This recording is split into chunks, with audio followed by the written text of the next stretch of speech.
Olá, Tchanan! Tá no ar o fim de papo dessa sexta-feira, dia 6 de setembro. Eu tentei fazer um curso rápido de holandês. Não rolou. Até tentei ligar para Ronaldo Fenômeno, que aprendeu a falar holandês. Também não rolou. Então falaremos em bom português sobre essa contratação bombástica que o Corinthians fez hoje. Contratou o atacante holandês Memphis Depay. Essa será a primeira e a última vez que eu falarei o nome dele inteiro. Ele não gosta, ele gosta de ser chamado de Memphis. Segundo ele, não vai usar um sobrenome de um pai que o abandonou, certo ele. Memphis, 30 anos, atacante, o último time dele foi o Atlético de Madrid, desses jogadores que, fechada a janela de contratação, ainda podiam ser contratados porque estavam livres no mercado.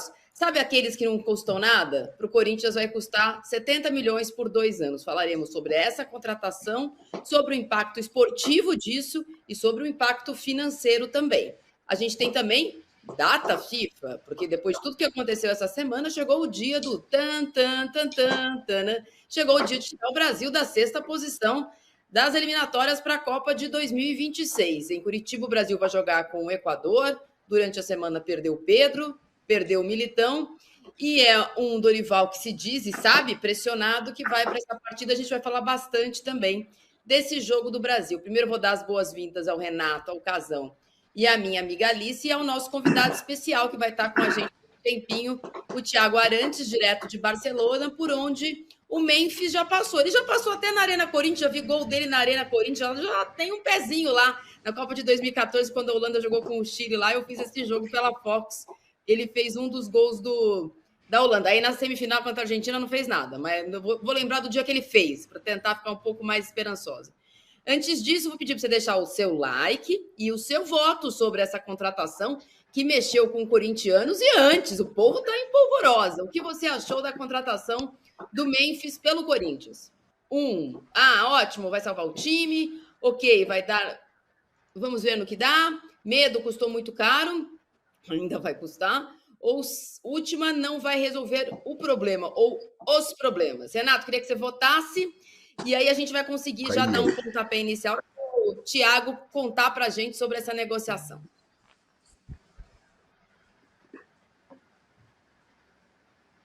Manda ver, Renato.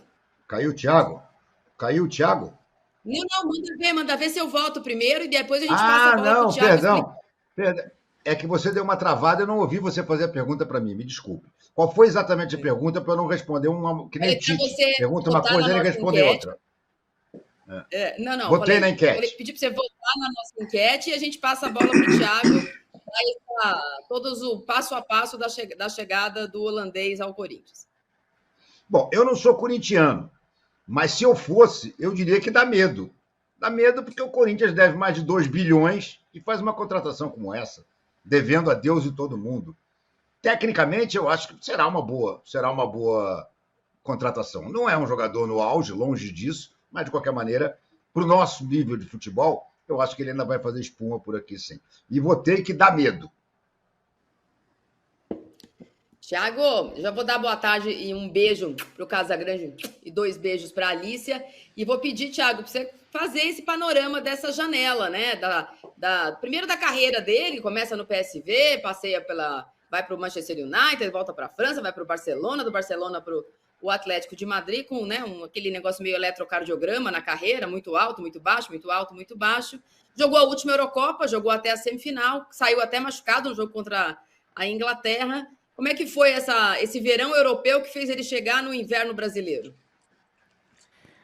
Oi, Marília, boa tarde para você, para o Renato, para a Alicia, para o Casão, para todo mundo que está ligado com a gente. O Depay é isso que você falou, né? Você definiu muito bem. Ou o Memphis, como ele preferia ser chamado, agora ele já até aceita ser chamado de Depay, a gente pode até contar um pouco dessa história depois. Mas o Memphis, como a gente vê na camisa dele, né, em todos os times pelos quais ele passou e na seleção da Holanda, ele é isso que você disse, ele é um gráfico de um eletrocardiograma, né? Muito bem no PSV, muito mal no Manchester United, no Lyon ele voltou a ser um grande jogador, no Barcelona ele teve momentos, mas teve muitas lesões, no Atlético de Madrid perdeu 26 jogos na temporada passada, fica difícil até da gente avaliar o que ele fez no Atlético de Madrid, porque teve pouca sequência, ele jogava 2 jogos, ficava 6 fora, depois jogava 6, ficava mais 5 fora, então é complicado a gente ter uma avaliação assim, técnica, né? Porque ele teve muitos problemas, dessas lesões pequenas, tipo lesão muscular, aquela lesão de 2, 3 semanas, teve alguns problemas de lesão o Memphis no Atlético de Madrid.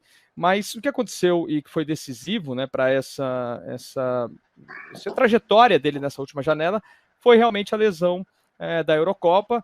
Ele, pelo que a gente sabe, eu conversei até com pessoas próximas assim, a ele, que trabalham, que conhecem o Depay. Barcelona é uma cidade relativamente pequena, a gente acaba esbarrando nesse tipo de situações, de conhecer pessoas que estiveram em algum momento próximas a ele. E o que me falaram foi que realmente essa lesão na Eurocopa, ela travou ele no mercado, né? Ele poderia ter tentado aí, depois da Eurocopa, ter renovado o contrato com o Atlético de Madrid. O Atlético de Madrid esperou até o finalzinho da janela, contratou 2 atacantes, né? Contratou o Julián Álvares, campeão do mundo pela Argentina, contratou o Sorloth, que foi vice-artilheiro do Campeonato Espanhol, e aí ele ficou sem espaço no elenco. Começou a esperar uma proposta da Arábia, aquela proposta que muitos jogadores na casa dos 30 anos hoje em dia esperam. Essa proposta também não veio, e aí ele ficou mais ao mercado ali, disse para os empresários dele que aceitaria propostas de países ali de fora da esfera das 5 maiores ligas ou da Liga da Arábia Saudita. Entre esses países estavam a Turquia e o Brasil. Na Turquia ele chegou a negociar com o Galatasaray, mas o Galatasaray contratou o Osimhen do Napoli, que foi outro jogador que ficou sem contrato, e aí ele realmente meio que ficou ali pairando no mercado, esperando uma proposta, né, para pagar os altos salários dele, e apareceu o Corinthians. O que dá para dizer, Marília, dessa contratação, e a gente até vai falar mais disso, né, mas o Depay, eu não sei a qualidade do jogo que ele vai ter no Corinthians, até porque ele vem de lesões há muito tempo. Mas ele vai causar no futebol brasileiro. Ele é um cara que ele não passa desapercebido por lugar nenhum. Ele é aquele jogador popstar que se veste de um jeito extravagante, que usa joias, que anda de carrão, enfim. Ele é aquele cara que quando ele chega, todo mundo sabe que ele chegou. Então, é esse personagem que a gente vai ver aterrissando no futebol brasileiro nos próximos dias. Eu vou aproveitar que você está em Barcelona, e uma das coisas que primeiro circulou desde o anúncio do interesse do Corinthians no Depay foi o suposto envolvimento dele no pagamento da fiança do Daniel Alves. Você, melhor do que ninguém, acompanhou o caso Daniel Alves e também a fiança para que ele cumprisse parte aí da sentença dele em liberdade. O advogado dele nega veementemente que ele tenha participado disso. Então, até para a gente deixar clara essa parte, queria que você falasse sobre isso, porque essa é uma coisa que está circulando no Brasil e a gente gostaria de ouvir da nossa principal voz nessa cobertura sobre isso. Então, a informação que a gente tem desde os primeiros dias, né, quando começou a história da fiança do Daniel Alves, é que o Depay não teve envolvimento com isso, mas ele é, sim, muito próximo do Daniel Alves. Ele é amigo do Daniel Alves, eles têm várias fotos na internet deles fazendo festa aqui em Barcelona, inclusive na época, né, ali em 2022, ali no final do ano, meses antes, ou semanas antes do episódio que aconteceu, que acabou com o Daniel Alves condenado por estupro em Barcelona, mas meses antes tinha foto para quem quisesse ver do Depay e do Daniel Alves em discotecas aqui em Barcelona, em bares, enfim, eles são amigos, são muito próximos, mas por fontes que eu sei, próximas dois lados, não houve esse pagamento. O Daniel Alves, essa fiança dele final, que colocou ele em liberdade, ele está em liberdade até agora, desde março já são 5 meses, né, e alguma coisa, 5 meses e meio de liberdade. Essa fiança foi paga por recursos próprios, né, do Daniel, não tem nada a ver com o Depay, embora eles eram amigos, não sei se ainda são, imagino que sim, mas o que eu sei é prévio ao episódio. Prévio ao episódio, o Daniel possivelmente era o melhor amigo do Memphis Depay aqui em Barcelona. Renato. O que eu queria que você me contasse, Thiago, como é que foi a passagem dele aí na Espanha, né? O que você viu do Depay na Espanha? Passou pelo Barcelona, passou pelo Atlético Madrid. Algum desses clubes ele chegou a brilhar mesmo? Ou ele foi esse vagalume, como a gente está se referindo aqui ao eletrocardiograma, né? Sobe e desce, sobe e desce. Mas na Espanha, especificamente, como é que ele foi? Olha, Renato, ele não foi ajudado pelos times, né? Ele pegou o Barcelona numa fase muito ruim, uma fase que o Barcelona caiu na fase de grupos da Champions League, não foi nem para as fases, né, para oitavas, para quartas de final, e o Atlético de Madrid também na temporada passada não foi especialmente brilhante, né? E no Campeonato Espanhol acabou ficando atrás do Girona na classificação final. Dito isso, ele não teve grandes momentos em nenhum dos dois, até no Barcelona teve um pouco mais. No Barcelona, em uma fase ali sem ídolos, né, uma fase em que se procuravam jogadores para serem líderes do time, ele até teve um momento ali no início, não tão no início que ele demorou para se adaptar, mas quando ele se adaptou, ele teve um bom momento sim, chegou a ser um cara querido pela torcida, mas aí vieram lesões, vieram muitas mudanças, essas rotações que eles falam aqui, os revezamentos do time, ele acabou saindo, saía e não voltava, e aí entra uma coisa, Renato, que quem acompanha a carreira do Depay há muito tempo, eu estava conversando com um colega de Manchester, que talvez seja o pior momento da carreira dele, porque é um momento em que esperava-se muito dele no Manchester United e ele não aconteceu, né? Não se transformou naquele jogador de nível top mundial que esperavam quando ele chegou ao Manchester United ainda muito jovem. E o que esse meu amigo falou é que o Depay ele tem um comportamento, muitas vezes, aquele comportamento do gênio preguiçoso, aquele cara que ele é muito bom, ele tem muita qualidade, mas ele não é o que mais treina, ele não é o que chega primeiro no treino, ele não é o que fica batendo falta ali no final, enfim. Então ele tem esse comportamento um pouco de estrela, né? E isso acabou penalizando ele numa fase em que o Barcelona não estava para ter estrelas no elenco. E no Atlético de Madrid, o Simeone nunca foi dado muito a estrelas, então ele acabou não se tornando ídolo em nenhum dos dois clubes, além, é claro, dessa sequência de lesões aí, que a gente dizia. Eu estou até com uma lista que eu posso ver rapidinho, ó, são nas últimas 4 temporadas, né, pelo Barcelona e pelo Atlético de Madrid, ele teve 11 lesões, né, de diferentes graus, nunca uma lesão muito séria, mas sempre essas lesões de um mês fora, um mês e meio fora, e isso acabou cortando, né, o ritmo dele, tanto no Barcelona quanto no Atlético de Madrid. Ele é centroavante, ô Thiago? Porque o Corinthians precisa de um centroavante. Ele começou a carreira como ponta, né? Ele era ponta esquerda, aí ele passou a jogar como um segundo atacante e ele, eventualmente, ele é centroavante. Sim. Ele joga nas duas posições. Ele joga como segundo atacante, se for o 4-4-2 com um cara um pouco mais fixo, né? No Barcelona ele jogou com, se não me engano, era ele e o Aubameyang que jogavam juntos. E tem a possibilidade de jogar como um segundo atacante. Mas ele pode ser centroavante também. É um jogador que, assim, nos bons momentos dele, né, nas melhores temporadas dele, ali no Lyon, por exemplo, ele chegou a fazer 22 gols numa temporada de 40 jogos.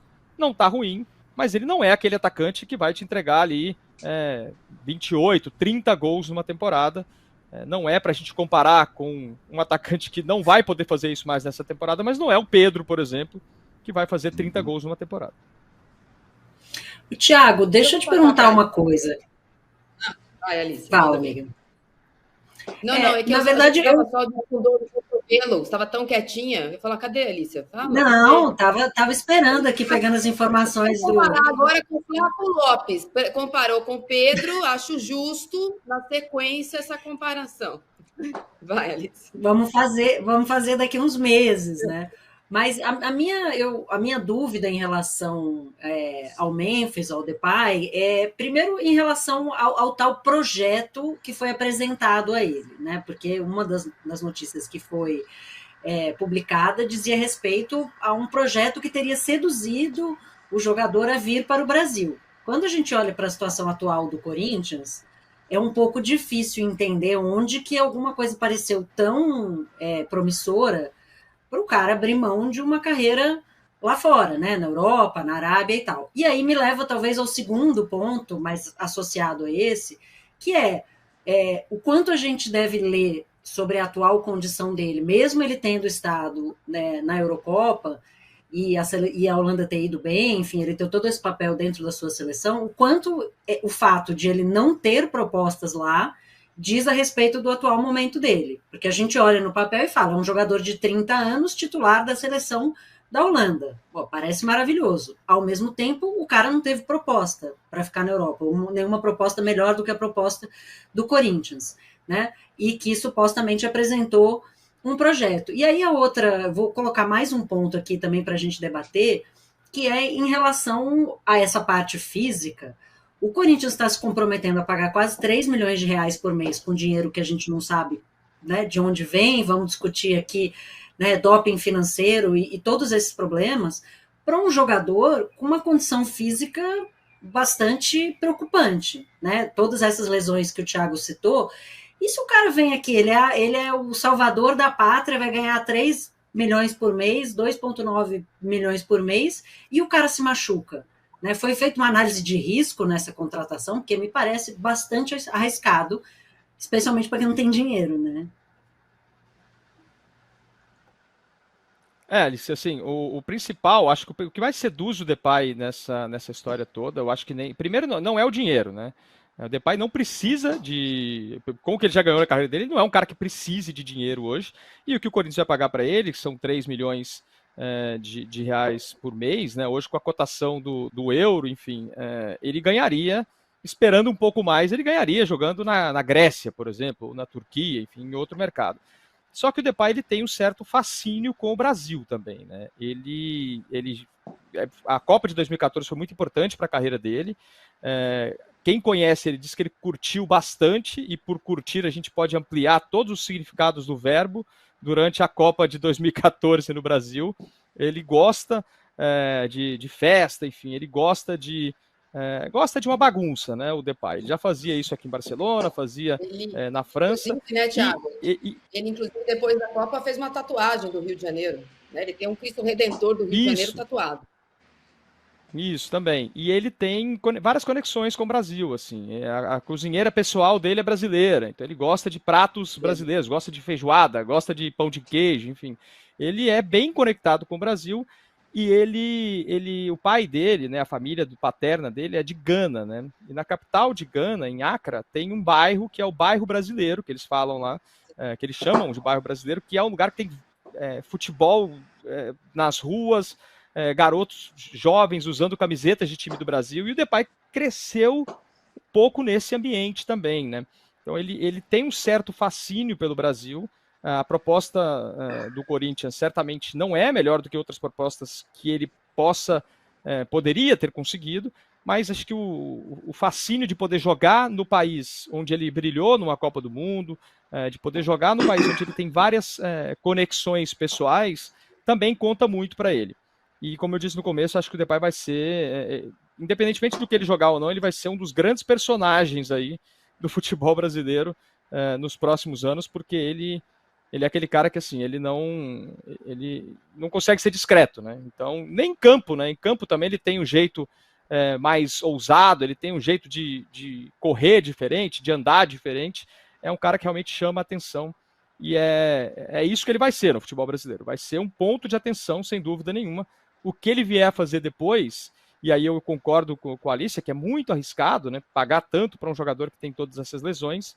Mas o Corinthians não contrata só um atacante, né? O Corinthians contrata um pacote, né? O Depay ele vem com um pacote. Ele é rapper, ele é popstar, enfim, ele é várias coisas. Ele não é só jogador de futebol, não. Então ele veio para o clube errado. Ele tinha que vir para fazer parceria com o Gabriel. Ele e Gabriel iam compor trap, iam compor rap, iam viver na noite, iam estar botando TikTok. Ia ser uma falha. Acho até que um pouco por causa disso, se o Flamengo pesquisou, o Flamengo achou melhor não entrar nessa. Porque ele foi oferecido ao Flamengo também. O Casagrande, ele tem lá não sei se você gosta de música, que eu sei, uma discografia, né? Uma lista de músicas. Ele é rap com músicas gravadas, inclusive uma que usa um versículo da Bíblia dos Coríntios. Né? Essa música hoje é a mais baixada agora, à tarde, não tem mais Twitter, então baixa-se coisas em outros lugares. Como disse o Thiago, ele vem com um pacote. Ele só vai encontrar outro na hora que ele desembarcar, né? Um pacotaço. Então, precisa dele jogando, precisa do dinheiro que ele vai fazer, precisa de tudo. boa noite a todos. Tiago, então é isso que a Marília falou. Primeiro, eu acho ele um bom jogador. Eu gosto dele como jogador. Sabe? Não é um fazedor de gols. Ele fez 22 gols, acho que 2021, 22, se eu não me engano. Talvez tenha sido essa época. Depois não repetiu mais o número grande de gols. Fez gols ali, 8, 10, 7, né? Então, ele tem uma média pequena, uma média boa de gols.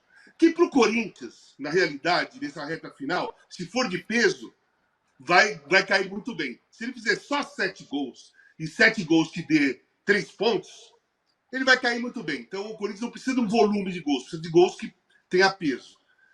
Agora, por outro lado, já que foi tocado o assunto dele ser rapper, como que a imprensa e os torcedores dos clubes que ele jogou encarava essa divisão de foco? Porque uma das coisas que a gente mais critica o Gabriel nesses últimos tempos é exatamente a divisão de foco. Ele se divide entre ser jogador de futebol, celebridade e rapper, né? O Gabriel foi muito criticado e muito relacionado à queda de rendimento dele a essa divisão de foco, né? Como que a imprensa na Europa, nos países que ele jogou, na cidade que ele jogou, e os torcedores viam essa divisão de foco dele? Olha, Casão, assim, eu posso falar principalmente aqui de Barcelona, né, que foi onde eu acompanhei mais de perto, e assim, eles viam como uma necessidade, nunca viram como algo que atrapalhasse, nunca se criticou o Memphis por falarem, ele não está jogando bem, enquanto isso está lançando disco. Isso eu não lembro de ter visto aqui, era visto mais como uma certa excentricidade, até porque o Barcelona estava tão mal, tinha tanta coisa para criticar na época que ele estava aqui, que ele, por incrível que pareça, ele conseguiu passar por, assim, voar um pouco abaixo do radar ali. Ninguém criticou muito ele. Ele acabou saindo do clube até para um acerto financeiro, né? Todo ano o Barcelona tem que fazer esses acertos de vende um cara, vende outro, empresta um para poder acertar o balanço do clube. Ele não era um cara que foi descartado pelo Barcelona. Ele realmente teve que sair por causa de uma questão de um ajuste financeiro do clube. Em Manchester, ele era muito criticado, sim, por causa dessas outras atividades dele, mas ele ainda não era um rapper do Spotify, ainda com vários seguidores, enfim, ele ainda não era esse monstro midiático que ele se tornou depois, né? Um monstro no bom sentido. Então ele foi criticado por não ser um jogador, digamos, que se esforçasse muito, não ser um jogador, ser um cara que dividia atenção com outras coisas, né? Digamos assim, não especificamente a música. Mas aqui em Barcelona passou mais ou menos batido, passou ali como uma certa excentricidade dele, até porque o time tinha outros problemas. No Brasil, não sei se ele teria a mesma sorte, né? O time começa a perder demais, eu acho que pode pintar aquele muro pichado, né? Menos rap, mais futebol, enfim. Sempre pode acontecer esse tipo de coisa no Brasil, especialmente no Corinthians, que tem uma torcida que não é conhecida pela sua paciência, né? E o Depay, acho que às vezes ele é um cara que ele precisa de um pouco de carinho, precisa de um pouco de paciência. Não sei se é o momento certo para ele desembarcar no Corinthians, porque o Corinthians ultimamente não tem tido direito, né? Nem de ter carinho, nem de ter paciência.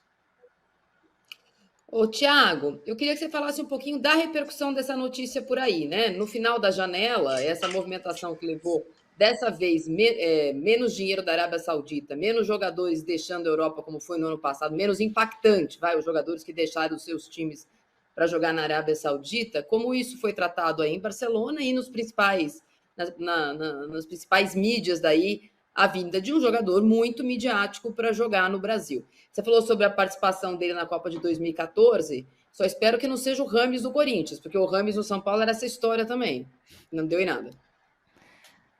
Pois é, né? O Rames do São Paulo contratou um Rames que já não existia, né? Que era o Rames da Copa de 2014. O Rames tinha já algum tempo que ele não jogava bem, que ele era reserva, enfim, né? Que ele não conseguia se desenvolver em nenhum clube. Na seleção ele continua voando, né? O Depay é um pouco isso também, né? Na seleção ele continua bem, nos clubes ele não tem jogado tanto. A repercussão aqui é interessante porque eu tenho sido até procurado por amigos aqui, por colegas da imprensa que me perguntam o que está acontecendo, né, no futebol brasileiro. De repente, tem jogadores que talvez tivessem algum mercado aqui na Europa ainda, não é o caso. Especificamente nesse caso, o Memphis ele não teve mercado, né? Por isso que ele ficou sobrando no final da janela. Mas enfim, alguns jogadores que ainda poderiam jogar por aqui estão indo para o Brasil. O Brasil começa a entrar no mapa das transferências do mercado internacional, né? Ainda não entra ali de uma forma emparelhada ali com as grandes ligas, mas hoje o jogador ele pode ficar na dúvida entre escolher e jogar, por exemplo, na Grécia, na Turquia, né, ou em Portugal, ou vir jogar num clube brasileiro, né? O Brasil ficou o Campeonato Brasileiro ficou no top 10, né, das transferências nessa janela europeia, e tem sido algo que tem sido notado, sim, aqui na Europa. Eles têm um certo fascínio assim por acompanhar como vão os jogadores europeus no Brasil, no México também. Eu lembro quando o Gignac foi jogar no México, a imprensa francesa ficava sempre seguindo ele para ver o que estava fazendo lá. Então acho que a imprensa espanhola e brasileira, né, e holandesa, vai seguir de perto, sim, o Memphis e esses outros jogadores que estão desembarcando aqui no Brasil, aí no Brasil, né, também, porque o futebol brasileiro, com todos os problemas que ele tem de administração, com todos os problemas vários econômicos, ainda assim ele hoje consegue se manter no mapa e com notícias positivas, digamos assim, por causa dessa fase mais contratadora, né, dos clubes brasileiros. Já que a seleção brasileira não aparece tão bem no noticiário por aqui na Europa, são os clubes brasileiros que têm chamado a atenção ultimamente com esse tipo de contratação por aqui. Renato, encerra a nossa participação, que tem gente muito mais importante esperando pelo Thiago antes de dormir lá em Barcelona. Lembrando que o Thiago está bastante horas à frente da gente. E depois ele tem que dormir e acordar, porque hoje tem tan, e o senhor pode estar em Barcelona, mas o Dorival disse que ele quer todo mundo fazendo pensamento positivo. Então o senhor acorda aí para assistir daqui a pouco, mas o Renato vai encerrar a nossa entrevista. Não, eu vou encerrar com uma pergunta que eu acho que todo mundo está fazendo. E o Thiago talvez seja o melhor cara para responder. Você acha que ele vai dar certo aqui? Você conhece bem o futebol brasileiro. Você viu o Depay por perto aí. Qual é a tua opinião?